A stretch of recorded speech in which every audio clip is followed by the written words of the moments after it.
This is the EdExcel AS level further maths paper 2 from the sample papers, and in this video we will be taking a look at the further mechanics 2 FM2. Section B, further mechanics 2. Now, unless otherwise indicated, whenever a numerical value of g is required, take g to equal 9.8 meters per second squared and give your answer to either 2 significant figures or 3 significant figures.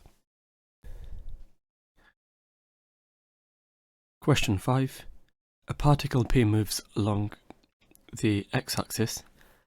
At time t seconds, the velocity of P is v meters per second in the direction of x increasing, where v is equal to t minus 2 lots of 3t minus 10, where t is greater or equal to 0. When t equals 0, P is at the origin, and for part A, we have to find the acceleration of P at time t seconds. For part A, we need to recognize that acceleration is the derivative of velocity with respect to time. Let's first of all expand and simplify v. V is equal to 3t squared minus 16t plus 20 meters per second. And so the acceleration is found by differentiating v. And so if we differentiate, we end up with 6t minus 16 meters per second squared. Now for part B, we have to find the total distance travelled by P in the first 2 seconds of its motion. Well, we can find out the distance by integrating v. Rather, what we'll do, if we integrate v, s, the displacement, that's equal to the integral of 3t squared minus 16t plus 20 dt. So s is equal to t cubed minus 8t squared plus 20t plus some constant of integration c. When t equals 0, s is equal to 0, starts off at the origin, and so we have 0 cubed, which is 0, minus 8 lots of 0, plus 20 lots of 0, plus c. This is equal to 0, from which we can conclude c is also equal to 0. And therefore we can conclude s equals t cubed minus 8t squared plus 20t plus 0. We want to find out the distance P travels in the first 2 seconds. So, when t equals 2, s equals 2 cubed minus 8 lots of 2 squared plus 20 lots of 2. And if we work this out, we end up with 16. And so therefore, you will find the distance to equal 16 meters. Now, for part C, we have to show that P never returns to O, explaining your reasoning. Well, if we take a look at what S is, that's t cubed minus 8t squared plus 20t. Now we know that when t equals 0, S equals 0. If there's another value of t which makes S 0, then P would of course return to the origin. So let's see if there are any other values of t which make S equal to 0. So if P returns to the origin, then S is equal to 0. So starting off with S equaling 0, we have t cubed minus 8t squared plus 20t equals 0. If we factorize out a t, we have t lots of t squared minus 8t plus 20 equals 0. Now, if we focus on the t squared minus 8t plus 20, we can complete the square, and if we complete the square, we end up with t minus 4 all squared minus 16 plus 20, which is equivalent to t minus 4 squared plus 4. And what we can see from here then, as t minus 4 all squared plus 4 is greater or equal to 0 for all values of t,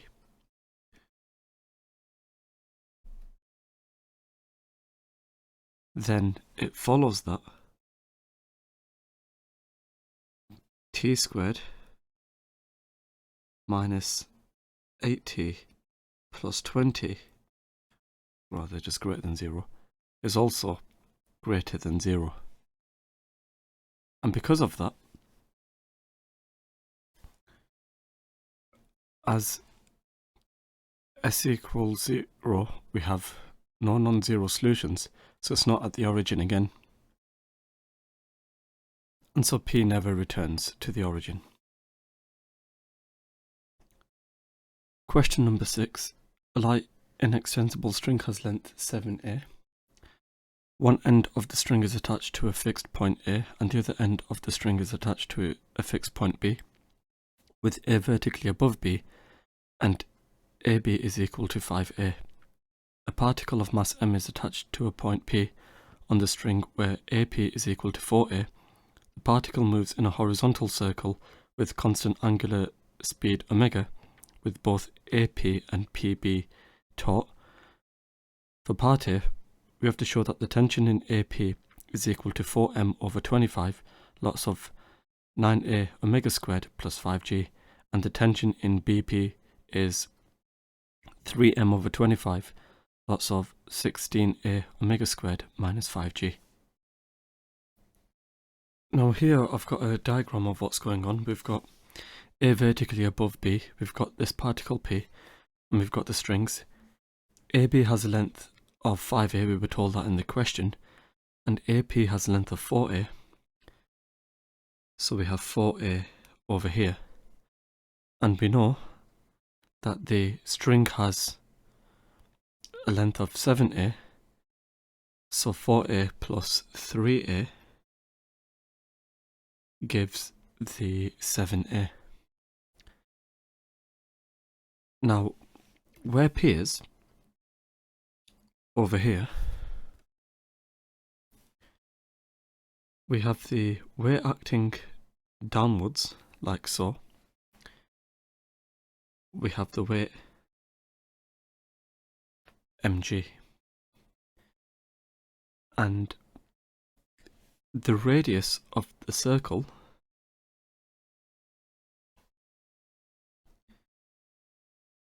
that would be given by R, and so what we'd have is a centripetal force R m r omega squared acting towards the centre of the circle. And we also have the tensions. We've got a tension here. Let's use a different colour.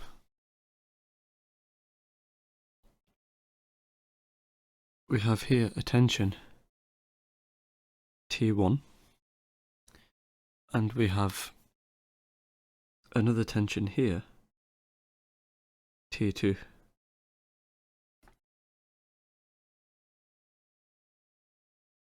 And we've got some angle here, alpha. Now this angle alpha is the same as this angle here, which is also alpha. And because we've got a right angle triangle, we've got a 3, 4, 5 triangle with AB being the hypotenuse. We can state from this that the cosine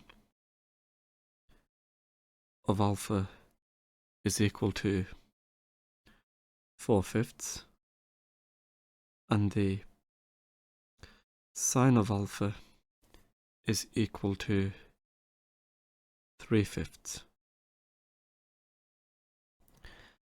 And what we can also find is the radius r. The radius r, that's equal to 4a times by the sine of alpha. So we have 4a lots of 3/5. It turns out the radius is 12a over 5. And so therefore, we have enough information to continue with the question. We need to find out the tension T1 and the tension T2. So what we'll do is we'll resolve vertically and horizontally. If we resolve vertically,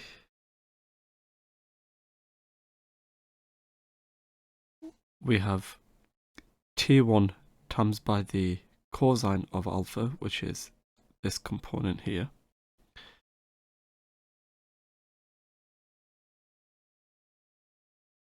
And then we subtract T2 sine alpha, which is this component here. Remember, this angle here we said was alpha as well.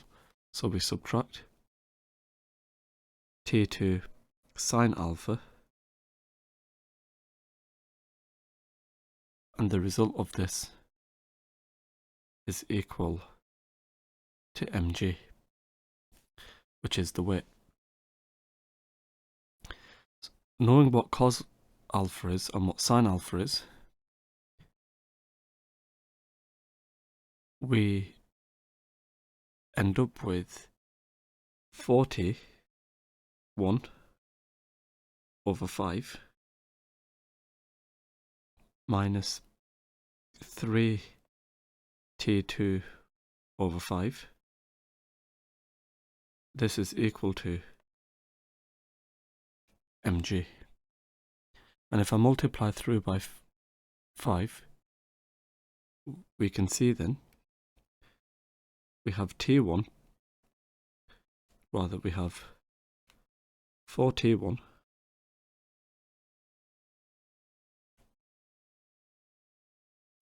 minus 3T2 equals 5 mg.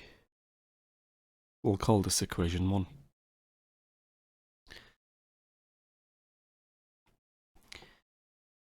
Now let's resolve horizontally by considering circular motion.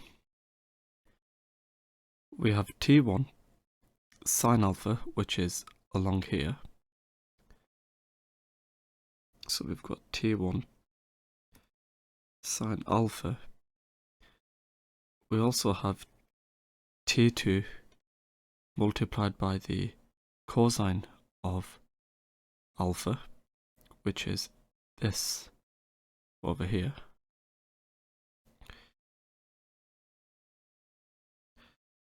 And this is equal to the centripetal force.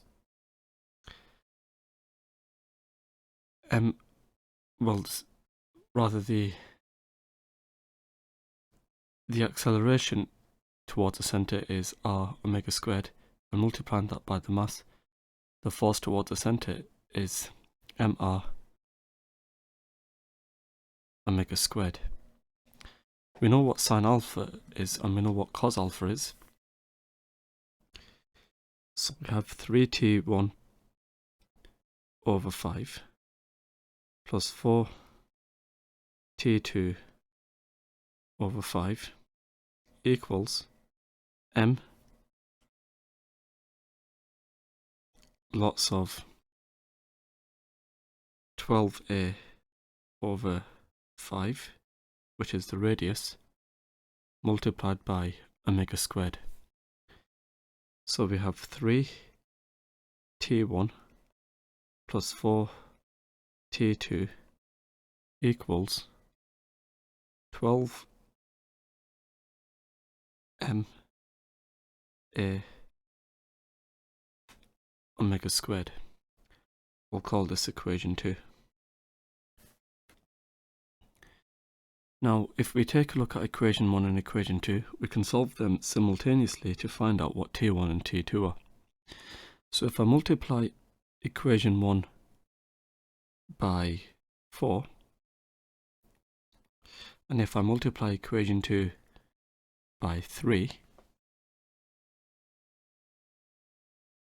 we have 16 T1 minus 12 T2 equals 20 mg. We'll call this equation 3. And multiplying equation 2 by 3, we have 9 T1 plus 12 T2 equals 36 ma omega squared. Rather, 12 times 3, yeah. So this is the fourth equation. And we can add the equations to eliminate the T2s. So if I do equation 3 plus equation 4, we have 25 T1, which is equal to 36 ma omega squared plus 20 mg. And if I divide through by 25, T1 is equal to 1 over 25 lots of 36 ma omega squared plus 20 mg. And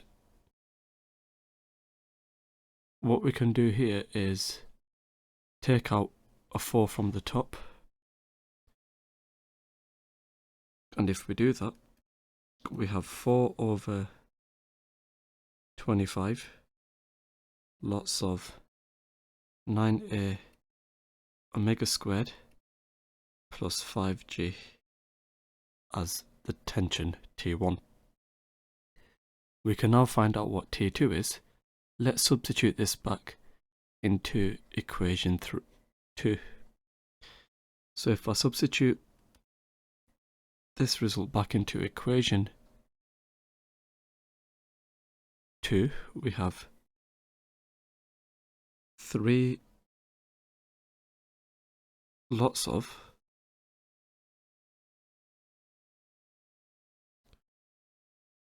4. Right, also here we can take out an m as well. So here we have 4m over 25 lots of 9a omega squared plus 5g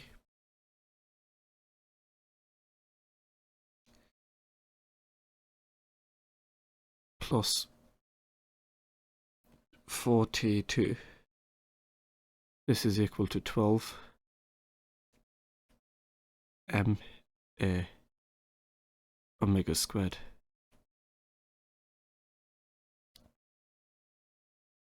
So we've got 12 m over 25 lots of 9a omega squared plus 5g plus 4t2. This is equal to 12 ma omega squared. And so subtracting, we have 4t2 equals 12 ma omega squared minus this here.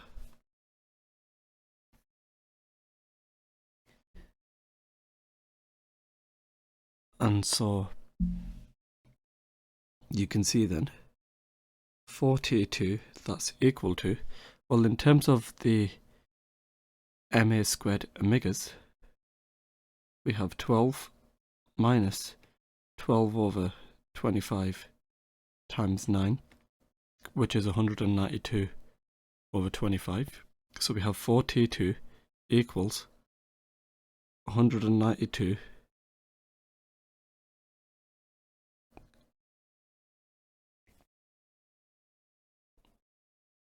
ma omega squared.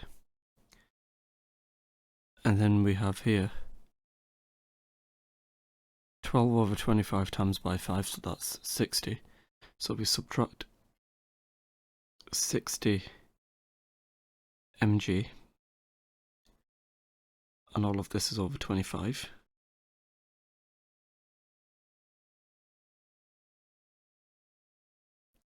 And so if I divide through by 4, we have T2 equals 48 m a omega squared minus 15 mg over 25. And if I take out a 3m as a common factor, we can therefore conclude T2 is equal to 3m over 25 lots of 16 a omega squared minus 5g. So we have found T1, we have also found T2.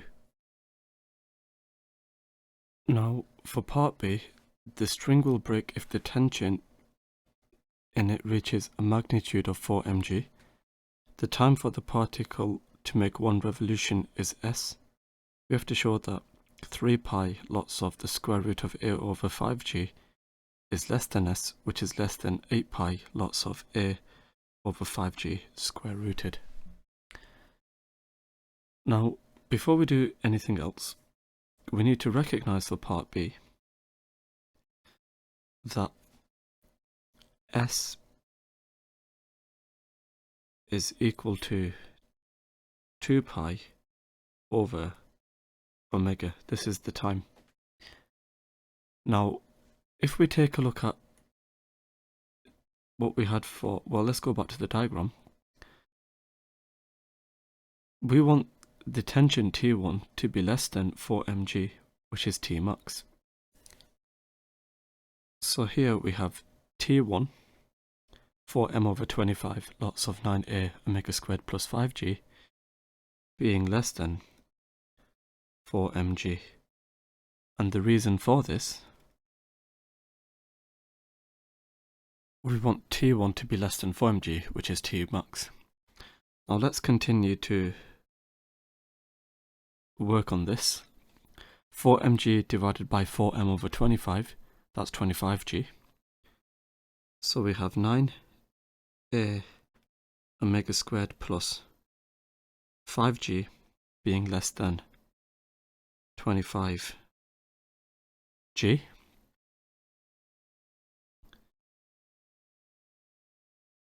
9a omega squared is less than 20g.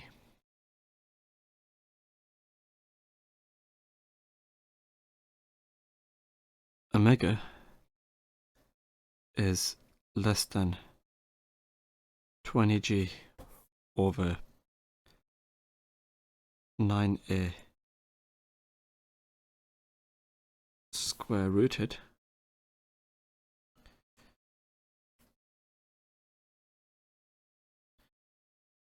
And so we can conclude from here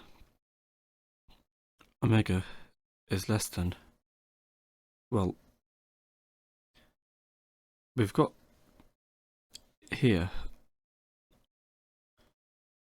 root 20 over 9, so if I square root this, if I take out that 2/3, we have 2 over 3 multiplied by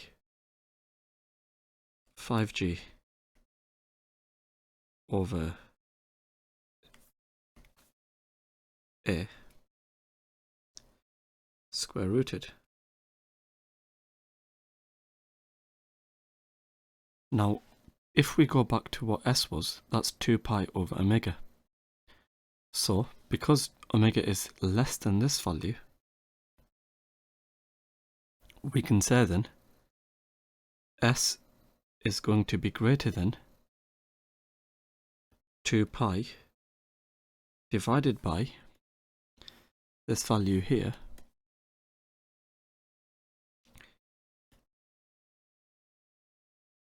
and so therefore s is greater than 3 pi because we've got 2 pi over 2/3, which is 3 pi, and then 1 over the square root of 5g over a. That's going to be a over 5g square rooted. So that's what s is. But we've also got another condition as well. If we go back to the diagram, we've got T2 being greater than 0, and the reason for that is the string needs to remain taut.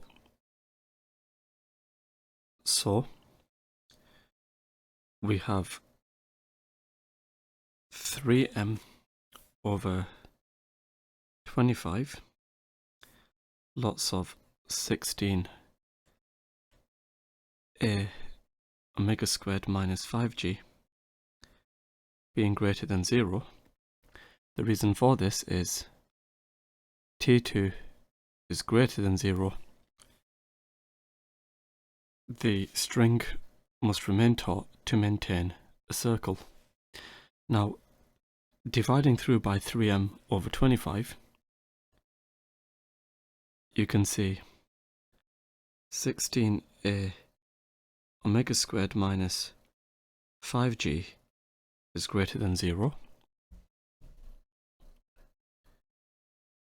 Then we have 16a omega squared being greater than 5g. Omega being greater than 5g over 16 square rooted, and here we've got an a, and so taking out a 1 over root, taking out the square root of 1 over 16, we end up with a quarter, and so therefore omega is greater than 1/4 lots of 5g over a, and this is square rooted. And remember, s is equal to 2 pi over omega, and so s is less than 2 pi over this value of omega, and so what we can conclude from here then is s is less than 8 pi lots of a over 5g square rooted. Now, we've got two conditions for s. S is greater than this value, s is less than this value. So what can we conclude in total? We can therefore conclude 3 pi is 3 pi lots of the square root of a over 5g is less than s, which is less than 8 pi lots of a over 5g square rooted. Now for part C, we have to state how in your calculations you have used the assumption that the string is light. Well, the string being light implies that the tension is constant in both portions of the string. Question number 7. We've got figure 1, which shows the shape and dimensions of a template OPQRSTUV made from thin uniform metal. OP is 5 meters, PQ is 2 meters, QR is 1 meter, RS is 1 meter, TU is 2 meters, UV is 1 meter, and VO is 3 meters, and those dimensions are shown in figure 1. We also have a coordinate system with O as origin and the X and Y axis along OP and OV respectively. The unit of length on both axes is meter. The center of mass of the template has coordinates x bar, y bar. For part A, we have to show that y bar is equal to 1 and find the value of x bar. Now, first of all, we will let the mass per unit area equal m, and we need to split the shape here up further. So if we split the shape up further, we can split it here and also here. Now, we've got 3 different sections. Now, the area of this first section will be 3 meters times 1 meter, which is 3 meters squared. So the mass here, we multiply it by m. So the mass here is 3m. Here, the area is 1 meter times 2 meter, which is 2 meters. So the mass here is 2m. And here we've got the length being 5 take away 1 take away another 1, which is 3. The height is 1. So here we have 3 meters for the mass, rather 3m for the mass. And we can also find the center of each of these portions. Here we have the center being somewhere over here. For the next one, the center is somewhere here, and for the last one, the center is somewhere here. We can find out the coordinates of these. Here, half of the 1 is 0.5, so we have 0.5, and then half of the 3 is 1.5. Here, we go 2.5 along, and then we go half a meter up because this length is 1,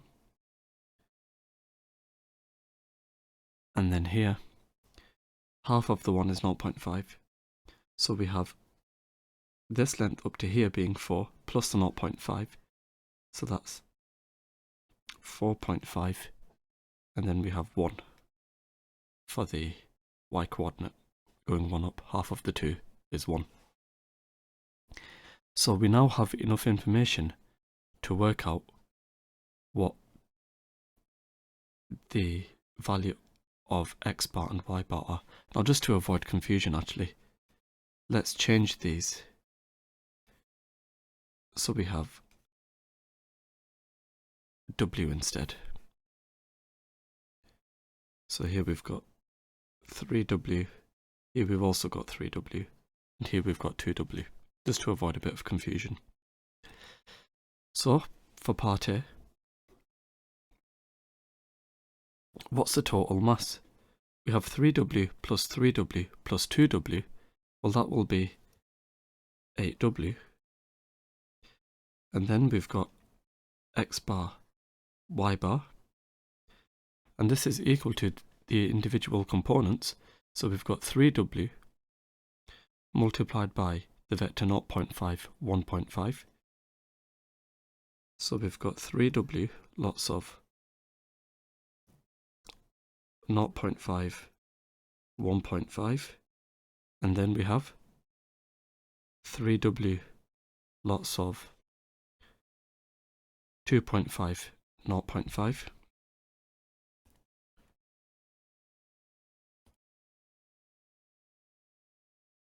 And then we have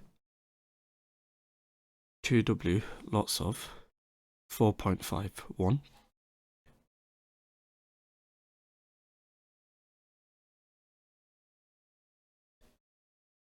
And recognizing that the w's cancel, we end up with 8 lots of x bar, y bar equaling 3 lots of 0.5, 1.5 plus 3 lots of 2.5, 0.5 plus 2 lots of 4.5, 1. So along the top, if we work out all of that, 3 times 0.5 plus 3 times 2.5 plus 2 times 4.5, that's 18. So we have 8 lots of x bar, y bar equaling, well here we have 18, and along the bottom we've got 3 times 1.5 plus 3 times 0.5 plus 2 times 1, which is 8. So therefore, x bar, y bar is equal to 2.251, and so we can conclude x bar is 2.25, y bar is 1. Now, for part B, a new design requires the template to have its center of mass at the point 2.51. In order to achieve this, 2 circular discs, each of radius r meters, are removed in the template, which is shown in figure 1, to form a new template L. The center of the first disc is 0.5, 0.5, and the center of the second disc is 0.5a. A is a constant. We have to find the value of r. So I've drawn a diagram to illustrate what we need to work out. Rather, this is what has been given. We've got 2 circular discs which are removed.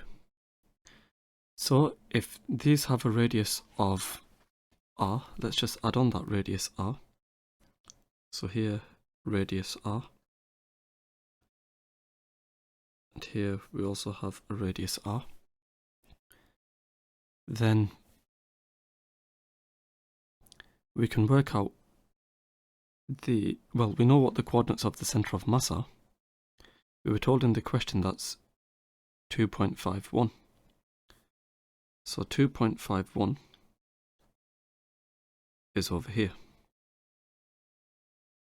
This is the centre of mass. So same thing as before, if we let the mass per unit area equal omega, here we have the mass, we've got 3w, which is the rectangle, and then we subtract off 2 of these circles. So we subtract 2 omega pi r squared. Here we have 3 omega, and here we have 2 omega. So if we substitute everything in as required, we have the total mass being, we have 3 omega, and 2 omega minus 2 omega pi r squared. So we have 8w minus 2w pi r squared. We've also got the centre of mass 2.51, and this is equal to, here we've got 3w lots of that original centre of mass, which we said was 0.5, 1.5, and then we subtract this circle and also this circle. Now this circle has mass pi w r squared, and it's got a centre of 0.5. We then subtract pi omega r squared lots of 0.5 a, and then the others are the same. So we add on 3 omega lots of 2.5 0.5, and then we add on this part 2 omega, 2w, keep saying omega because of angular speed in my head. So here we've got 4.5 and 1. Now, happily for us, all these w's cancel out, and to find out what r is, let's just focus on the x's. So if I look at the x's, we've got 8 minus 2 pi r squared lots of 2.5 equals 3 lots of 0.5, and then here we've got pi r squared times 0.5 twice, so we've got 2 pi r squared lots of 0.5, and then we've got 3 lots of 2.5, and then we've got 2 lots of 4.5. So we've got 20 minus 5 pi r squared, and that's equal to 18 minus pi r squared. And so 4 pi r squared equals 2. R squared is equal to 1 over 2 pi. And so r would equal the square root of 1 over 2 pi, which is 0.54. So we have r equals 0.542 meters, given to 3 significant figures. Now for part C, we have to explain how symmetry can be used to find the value of A and then find the value of A. So, first of all, if we take moments about the x-axis, y equals 1 for old and new centre of mass. So the centre of mass was somewhere here before, now the centre of mass is here. That's what we mean by that. And so the circles must be symmetrical about the line y equals 1. And then for the lower part, for the second part, the lower circle is 0.5 below y equals 1. So the upper circle through the symmetry must be 0.5 above y equals 1. And so a equals 1.5. 0.5 plus 1 is 1.5. And the y coordinate of that upper circle was a, so a equals 1.5. Now for part D, the template L is now freely suspended from the point U and hangs in equilibrium. We have to find the size of the angle between the line TU and the horizontal. So I've got the vertical and horizontal here, and I've got this shape. Now it hangs freely from U. So U is over here, and what we want is the centre of mass lying along the vertical like that. This is what happens when it hangs freely in equilibrium. It would look something like this. So we have O, P, Q, R, S, and then here we have a T. So let's just add on that T over here, and then we've got U and the V. And we've also shown our horizontal and vertical. Now let's add in some dimensions. What is UT? If I go back to the diagram, UT is 2 meters. Okay. So we have 2 meters over here. And then from T to the centre of mass, well, we are going from 0.5 to 2.5. So this distance here is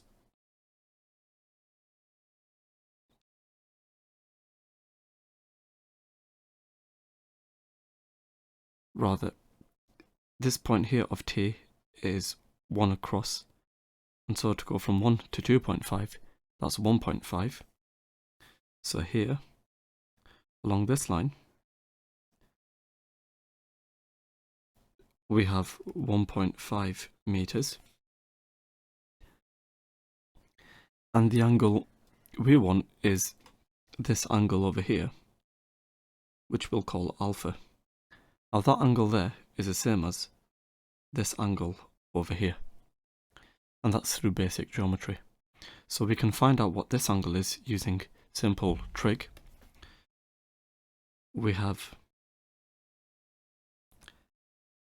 the tan of alpha, which is equal to 2 divided by 1.5, and so therefore we can find out what alpha is, the angle we require. Inverse tan of, well, let's just make sure that we're in degrees. Inverse tan of 2 over 1.5 is 53.1. So we have 53.1 degrees given to 3 significant figures.